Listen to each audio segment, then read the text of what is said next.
Sudhanshu ji please pick up the call. आपको किसी ने दिल से याद किया है सुधांशु जी, प्लीज अपना फोन उठाइए।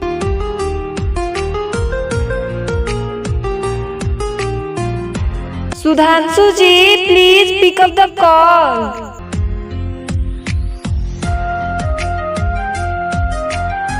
आपका फोन बज रहा है सुधांशु जी, प्लीज अपना फोन उठाइए।